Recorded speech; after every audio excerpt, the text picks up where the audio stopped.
Greetings, greetings, greetings. Thank you for tuning into the Vault. Just wanted to do a debrief, a testimonial from some outstanding trustees that have gone through the program. What people say, oh, show us your ideal. Show us the apex. Who's the ideal trustee? So, of course, we have people come through for years now and say, oh, listen to every episode. But we're going to hear from today, once again, ideal. So we're going family. We're going family.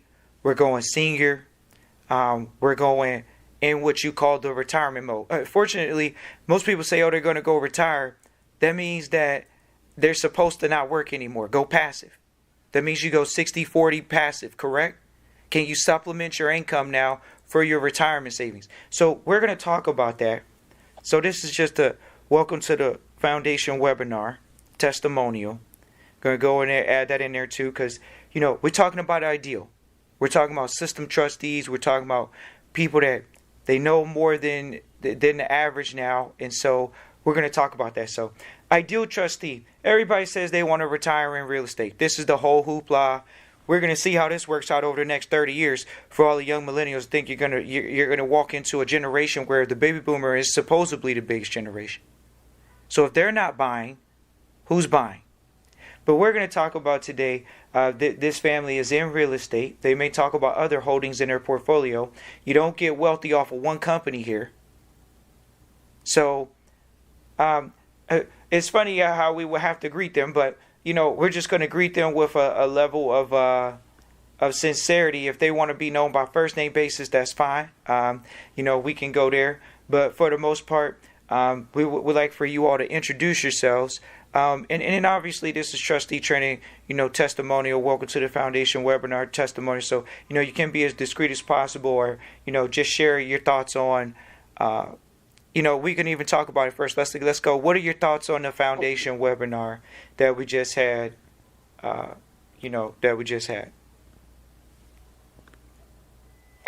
felt like the webinar was extraordinary.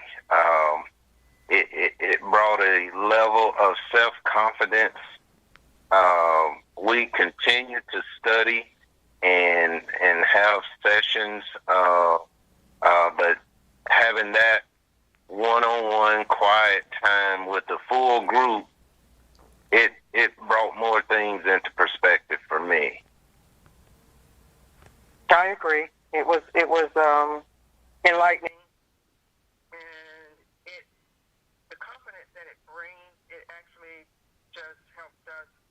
Understand that we were going in the right direction. From a perspective of the law, just hearing that word, what is that? When you think of the presentations and the law, what do you think now as opposed to, like you say, your level of confidence walking into things? When you hear that word law, what's your thoughts on that now in respect to what you're doing? Well, for one thing, I know that we probably were not following the law as it relates to the foundations and the trust. So again, it helped create a level of self-confidence. It definitely encouraged us to begin to study the laws even more, all the laws, publications, everything, just to get those things down pat. As you had mentioned in one of our trainings, we definitely have to do a 180 from what we had learned for all these years. And going forward, we definitely need to be on the right track and follow the laws that are already in place. Well, and in addition to that, the law basically that helps us to understand there's a public law and there's a private law.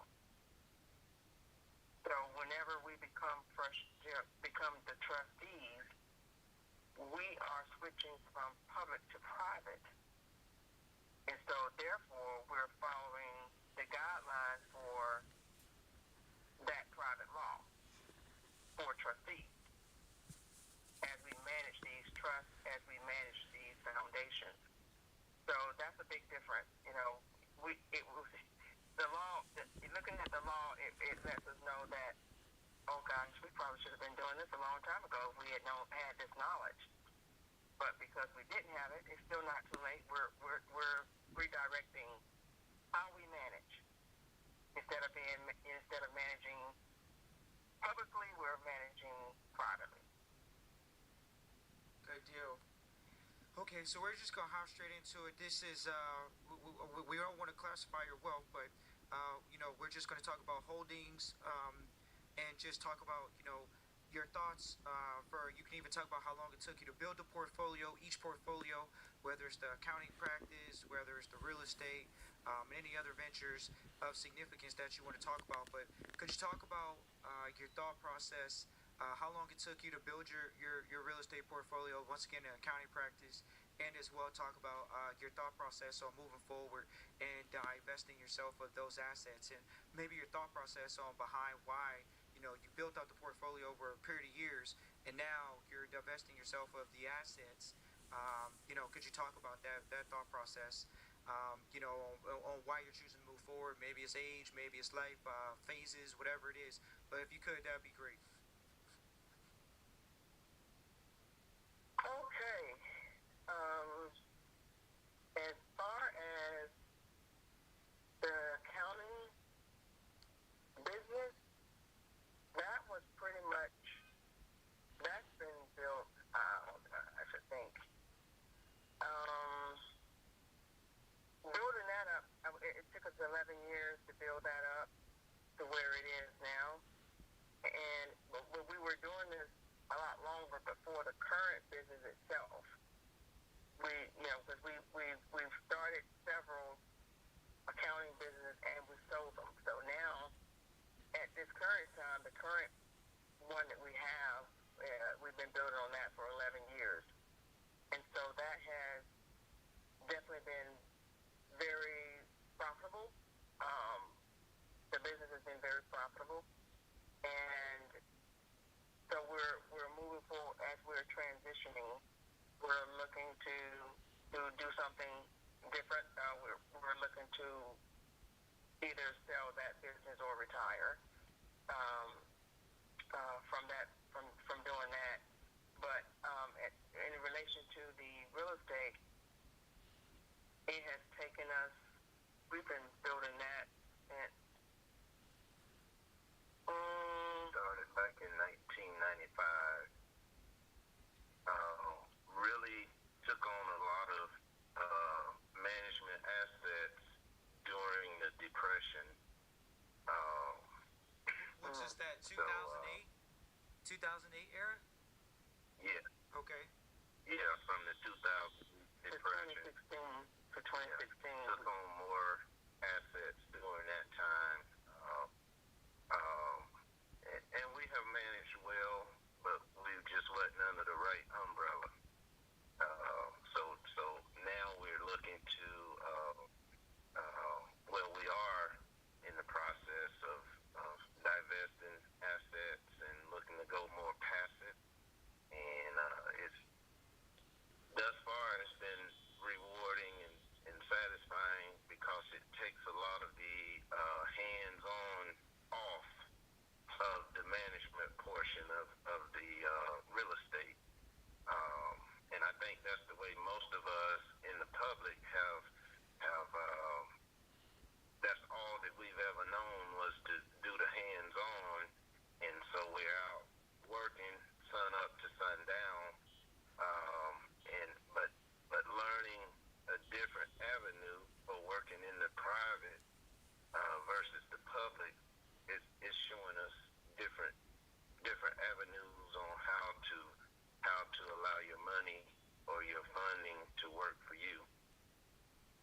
For sure. And our current portfolio of the real estate that we manage, we've been building on that for like 10 to 12 years, pretty much. Well, no, I'm sorry, 8 to 10 years.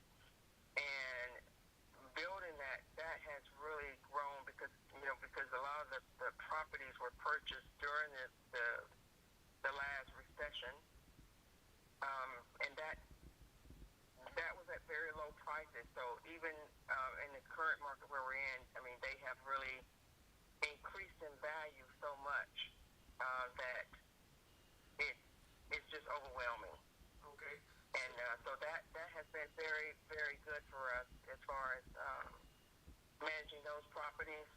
We've been able to see the growth in I think a very short period of time. What would you say the portfolio is residential to commercial?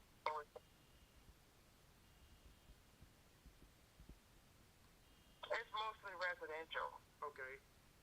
Pretty much. It's mostly residential because that's for sure. 90 residential, 90% residential. Yes. Yeah, 90% residential. Okay, great. And that's just an important question to ask in a lot of these scenarios, where you ask somebody like, what's the majority holds? Because so many people are you either go commercial or you're going to go residential.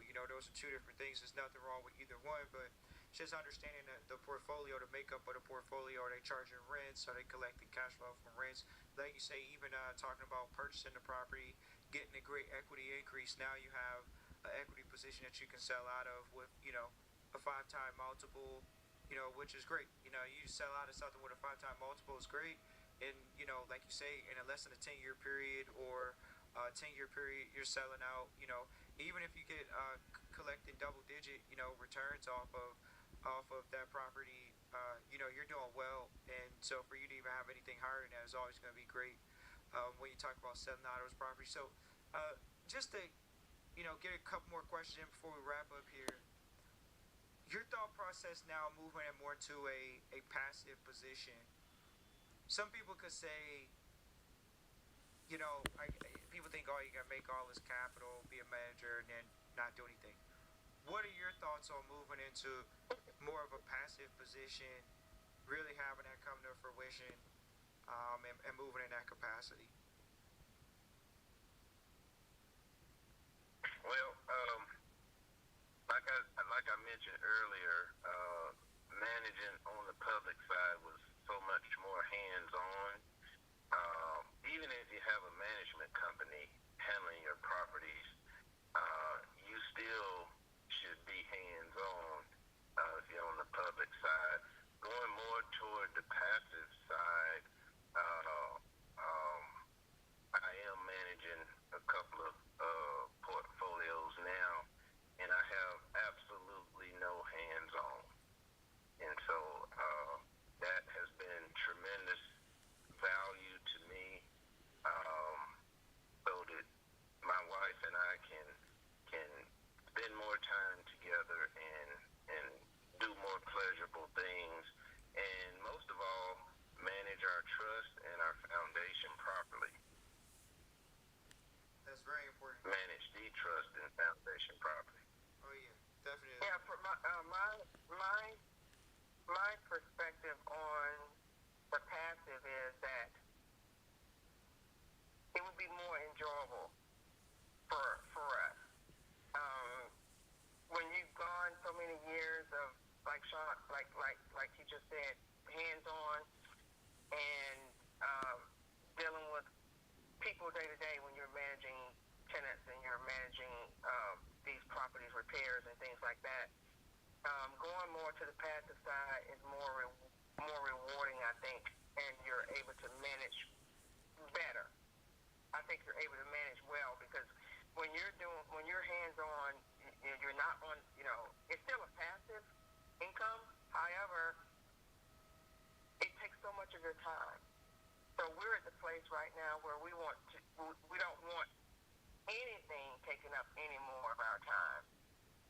And let me just add, being on the public side, we were having to go to HOA meetings, going to we've done evictions and had to go to county or city commission meetings. So the ordinance has changed in almost every city across the country. And so depending on what type of business structure someone has, they have to attend those meetings or else they'll be in violation. Or especially these short-term rentals. Yeah, they're getting on someone those has a nowadays, short-term actually. rental. Now that you say that, I've heard about that, actually.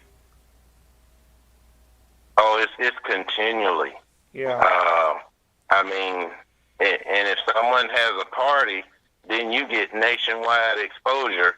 But for the most part, if they give you that nationwide exposure on your Airbnb at that time, then they may put you out of their system. Airbnb may put you out because they don't want any problems. But everyone needs to learn the ordinances, even if you just have a single family residence. But of course, commercial is much greater, and that's been an ongoing situation or problem as we managed our properties over the years.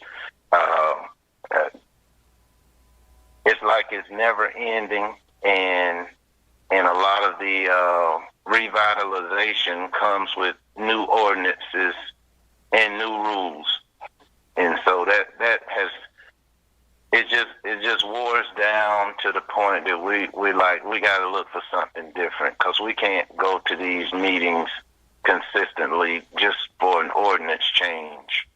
And so that's when we begin restructuring and looking to move into something more passive, something more manageable. And thank the Lord, we found you guys that was teaching about trust and foundations and teaching us how to manage and be managers only.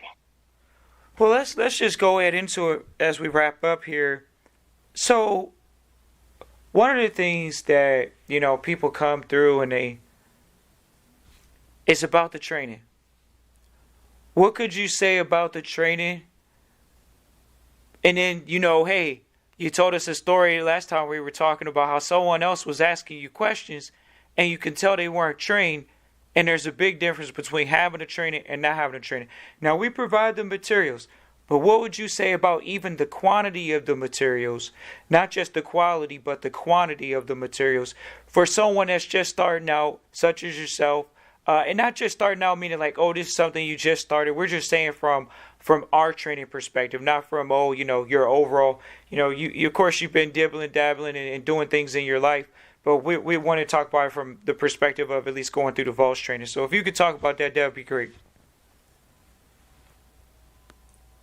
The vault training has really been an eye opener for us. We actually had started the process before meeting with you, Christian, and so since we've met with you, we still felt like we needed to have hands-on training. We do know other trustees that have their trust set up. They have different entities set up under their trust or along with their trust, but they still have questions. And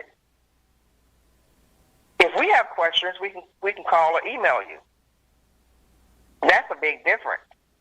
So when other trustees, whenever they have questions and they come to us and ask us questions, mainly because they know that we have an accounting and tax firm, but my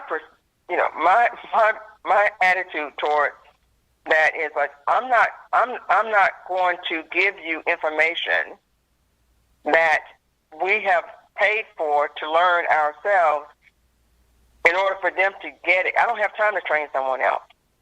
We're still learning. So I'm not in a position, neither of us are in a position to teach or train someone else. That's not what we do. If someone wants to know how to be a very effective trustee, they need to pay for the training and go to the training themselves. Now, there are a lot of people out here, trustees, that are, well, I talked to this person, and they said this. Well, that's hearsay. What are their credentials? Yes, there are books, there are manuals out here. People toss around these different manuals. Who has time to sit and read a manual? Even if you sit down to read a manual, you still will have questions, and you really won't understand it all. Right.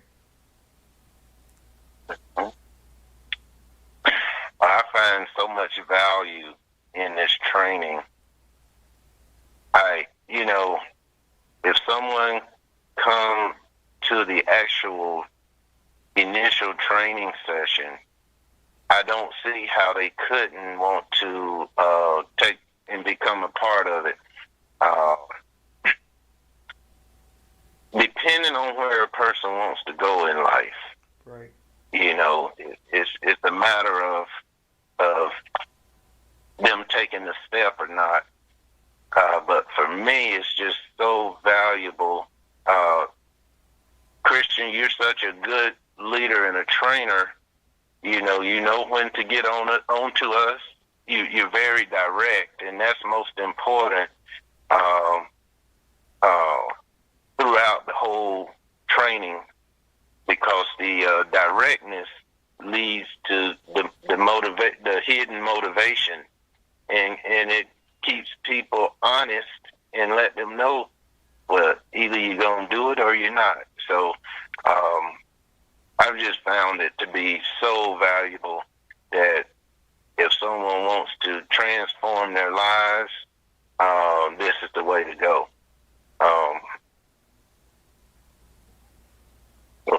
Let me just add this last thing, Christian. All right. We manage 7 different businesses, and when we were thinking about and trying to plan out to do this training, they were saying, well, we don't have time to do training. I'm like, well, we have to make time to do this training because we need to be in position. And this is the only time we have to make time. With us managing 7 different businesses, we still make time. If we have to stay up all night or half a night in order to study some things and get the information that you request over to you, then that's what we have to do. So it's not like we're not sitting around doing nothing. 7 different businesses, you don't really have a life. I'm thankful that Don't say it like that. We're managing these. I mean, well, you really don't have much of a life as far as time. Oh my gosh, yes. I mean, I'm thankful that we spend together. We spend every day together, pretty much, and I'm thankful for that. Yeah. But it's not the quality time that you want with your spouse. Yeah. So, like you said earlier, you're going to this meeting, you're going to that meeting. We're constantly going, and you get to the point like, well, I don't want to do this anymore. I don't want to keep doing this. We have to do something different. And along the way, we did have teams. We do have staff. Those teams, the staff will remain with you if you treat them well, and we have done so. They've been with us for many, many years. But the teams that we put together, they come and go. They gonna go wherever the money is, so to speak. And so, and this is for all of the people that's looking to start a business in the public. But if you go here to managing a trust, then things will be a little bit more aligned for you. But those are the things that we've experienced over the years that has just brought us to the point now to where we were looking to do something different, and going private was the way to go for us. And we strongly recommend it. No, well, you got about $60 million. You do got to put it somewhere, right? So let's just walk it over here into the private. It's so interesting when you think about it, to hear somebody's perspective that's down the road. Even hearing you speak is so much wisdom, and even the conversation that we have is always just encouragement and wisdom on having knowledge and experience in the previous field, and saying, hey, these are the light sides, these are the dark sides, and just giving it, like you say, you appreciate the directness, which is interesting because we found that to be a strength. And it's interesting because for somebody to not recognize that in leadership shows they don't understand leadership. In leadership, those are the people that are probably going to have to be the cold, hardest, truthish. They're going to have to make some hard decisions, and say some hard truths. So But even you all talking about the training and knowing that you're willing to stay up and do the work, it's like, well, if you got 7 businesses, you can lose 2 businesses. Your lifestyle shouldn't be affected, and you can take that time and put it into the training. It's a give and take. It's like 7 businesses. Not to say one business obviously is your whole lifestyle, but if you're diversified in your portfolio and you even have 7, it's like if you lose 2, you shouldn't be hurting. If you lose 3, you shouldn't be hurting. No. This is if anybody wants to talk mindset, that's mindset. That's not, oh, I'm in 7 businesses, I got to keep getting all of these millions. It's like, well, that's fair. You can keep getting millions, but now you're blocking something that you say is okay. Have you reached a plateau in business? Is it a income plateau? Is it a mindset plateau? Is it a physical plateau? So when it's not that, oh, I even reach a plateau. It's like, well, I'm actually staying in heavy student mode over 50 plus, which is still great. Everybody says you can't teach old dog new tricks. This is against the grain. It's so not, oh, you can't teach an old dog new tricks. Is, well, guess what? I'm not an old dog and I'm still learning. It's all it is. I'm not an old dog. I'm still learning. And when and it's interesting to hear that perspective. Whereas you hear this, you of course we've heard at the vault, oh, I'm an old dog, I can't learn a new trick. Well, I'm sorry, you're not about to do the trick. So That's right. It's interesting to hear your perspective, like I say, even the wisdom and talking about the teams and talking about the staff. Those are just the small nuances of having the ideal trustee go through that has some holdings, has some experience in the public, and what we really do like to work with, because when you're able to go through the trainings, now you're like, okay, now I can see the benefit of this.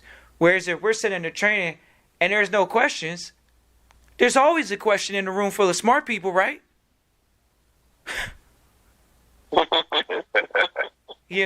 So we appreciate you all. So. We appreciate you all dearly, and look forward to working with you. It's Christian at trustchristian.com. We got the email working again, Christian at trustchristian.com. We have the workshop coming up on January 14th. Feel free to reach out for the details. Look forward to you at the workshop. Definitely looking forward to it. And peace and joy. Greetings, greetings, greetings. Thank you for tuning in to the Vault. Definitely appreciate you tuning in live or listening to replay. This is the Vault, episode 444, testimonial number 1 from Welcome to the Foundation webinar. Definitely wanted to do this episode to have the testimonial. This is kind of like the back end. We're probably about going into 30 minutes into the episode. So appreciate you if you're still tuning in live, listen to the replay through. This was something that we definitely wanted to sprinkle some sauce on the actual holdings of this particular episode. It's just been an interesting ride over the past year. What they call post-pandemic. And now we're moving into the post-COVID era, if you want to call it that, in the states, and we'll see how that goes. But we definitely can see the sense of urgency from families wanting to be in as many liquid positions as they can. So when you're talking about having money tied up in assets, this isn't financial advice or legal advice. That episode right there was just purely, trustees wanting to give a little bit, and that's fine. But at the end of the day, we have a training coming up on the 14th. We're going to post that flyer here soon. But January 14th is the next workshop. We look forward to it. It's going to be limited seating as they always are. This isn't like a barn burner and trying to burn out of the seats, but we definitely are going to have a very close-knit environment once again, and move forward from there. Uh, but we definitely appreciate those trustees for saying their piece and what their thoughts are on the vault. Some people always ask about these things, so this will be just something where someone can go, hear testimonials for the most part. People that decide to say, hey, But we definitely appreciate it. Outstanding trustees, great families to work with. As you see, certain families come through. It's like we definitely appreciate these families. No one to the other. We just was a few that will every now and then speak out. They're just ones that have a big enough heart and portfolio that they don't mind. But we definitely appreciate them in that particular testimonial. Um, it's so much that we could talk about, like we say on the back end of that episode. Where the market is, where we see the market is. Talk about just the vault and the trending evolving, talking about going into 2023. Because that should be a hot topic for some people. Some people may be wanting to get ready to walk into 2023 with some ammunition and good mindset. And so we know that at the vault, a lot of people or quite a few people, they look to the vault for that leadership, that thought leadership. And, we're definitely here to talk about those things. We just know after that episode, in particular with those individuals, maybe just drop off here and come with another one. But at the end of the day, we definitely want to say, hey, we empathize where the market is, whether you want to talk about in the rally that you're seeing or what type of market it is overall from a macro sense. Um, just evolving the trustee training overall is going to be big walking into 2023. We definitely have to evolve. So many people have asked about trustee training. They want it inside of some cereal box. They want to eat it like a cereal. So we're just going to go ahead and not what they call piecemeal it, but put it into a particular style where people can get case studies if they want case studies and things of that nature and go ahead and have it that way. It's, build when you build out a big enough catalog, you done over 50 hours worth of content, at one point it can go inside of a DVD.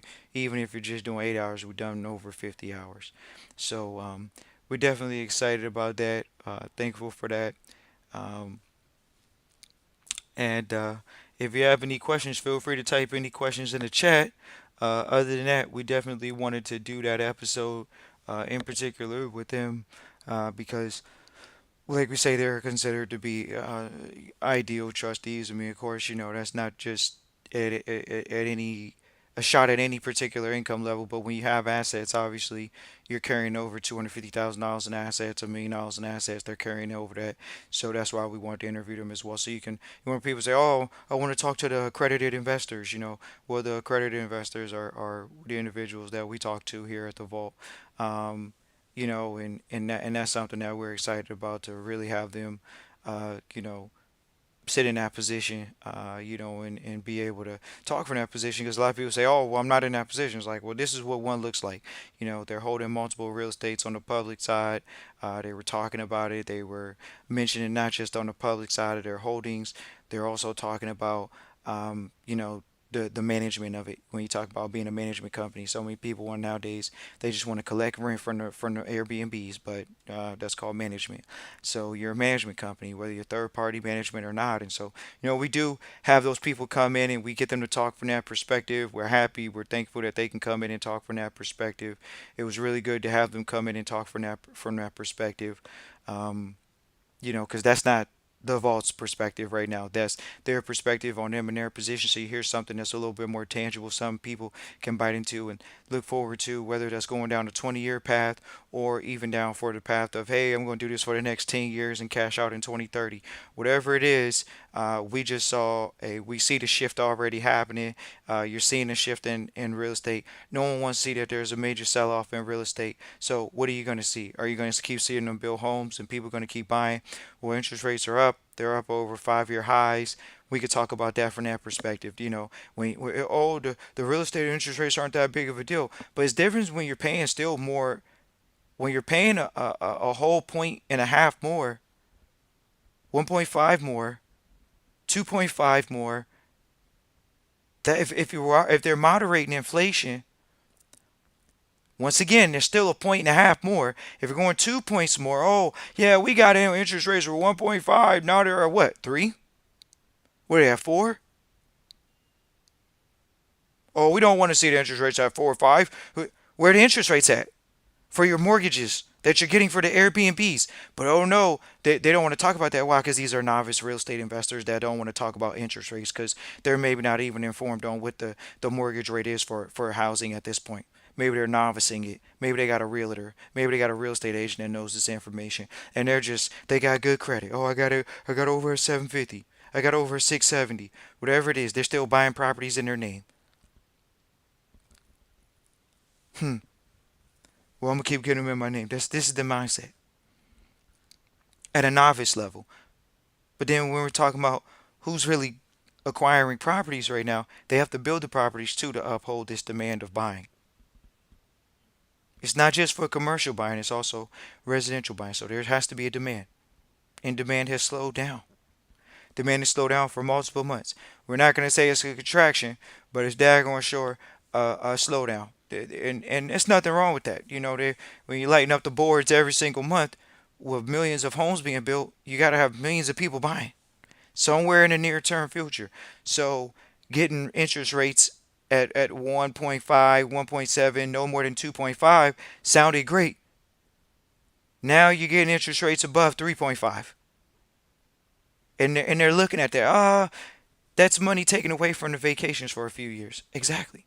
If they're saving for a home. So we're seeing definitely a different market when it comes to the real estate. It may not be a complete it's the ultra slowdown. Even if you're not seeing a major slowdown, you're seeing it there's not like this rapid growth in that area like the people wanted to say, and we could see that going into next summer that they can get right back into robust mode. They're building for the demand of migration. It's happening. That's fair. People want to be in single family homes. They don't mind leasing them. They're renting them. That's fine. But even if they're doing lease to own options, I mean they're doing lease to own options now where they got these 4 to 5% mortgage rates. They're back at 2010 levels. They're back at where oh wow they're not GFC levels as they want to say, but you can say that they are back at 2015 levels and then even lower. They're higher than that. So these are levels where okay, can you track and see when the last time the rates were here? Oh no, they're on a mortgage frenzy. Oh yeah, we're gonna do multi units now.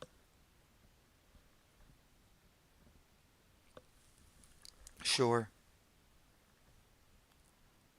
So we've seen it for years.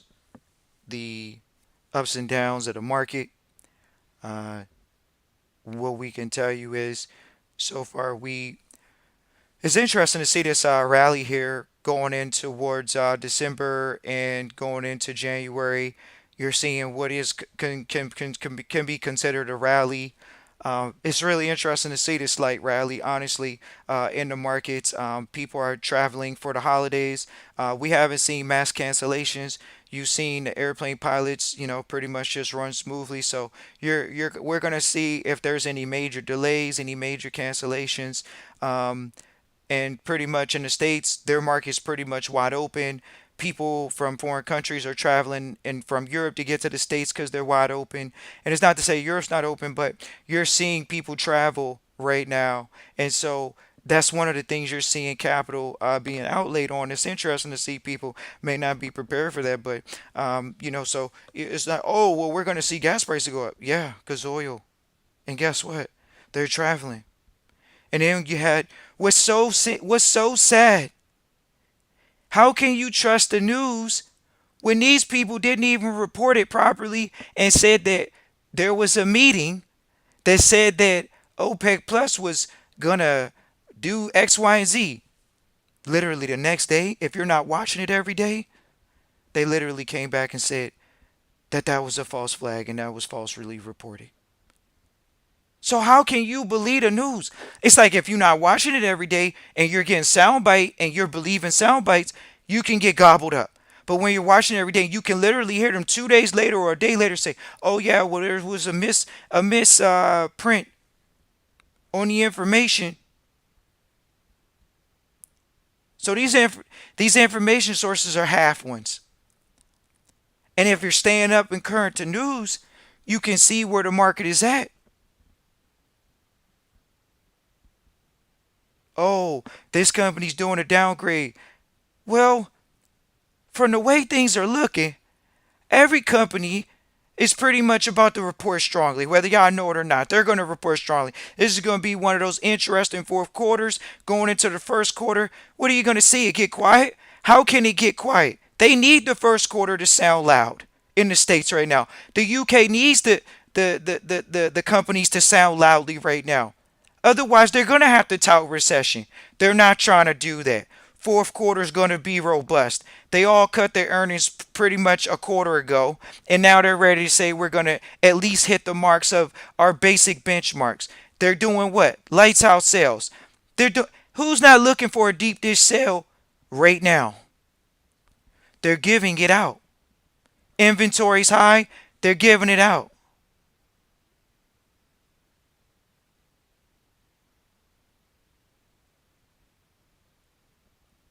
So, oh, they got excess savings. Whatever. Oh, the labor market is strong. Whatever. Ladies and gentlemen, did you hear what they said? They said the labor market is strong. Can you take an assessment right now for whatever position you're in and say the labor market is either strong or it's not? That's where we are. Can you say that this labor market is strong for you, for yourself, for your family? Okay. Can you handle buying a house at 2 points more? What used to be LIBOR? Can you buy a house now at 4.5 interest rates, 5.5 interest rates, 6 interest rates? Because they know they can do it now.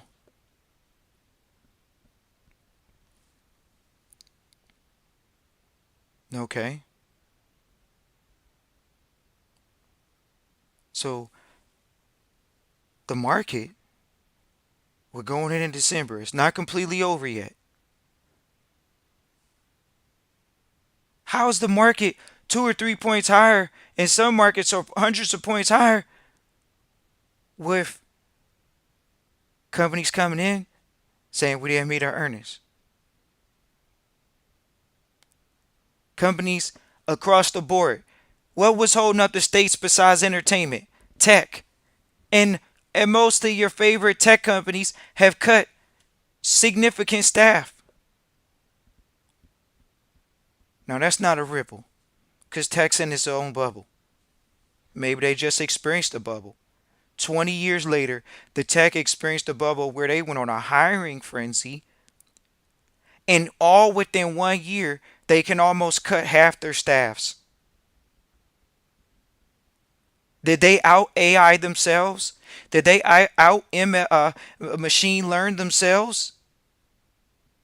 We doubt it. It's not the great cleansing or the purge for the companies, actually, because these companies, they're living off of the American consumer. Now let's go over and talk about the iPhone real quick. iPhone's giving out the phone for free almost.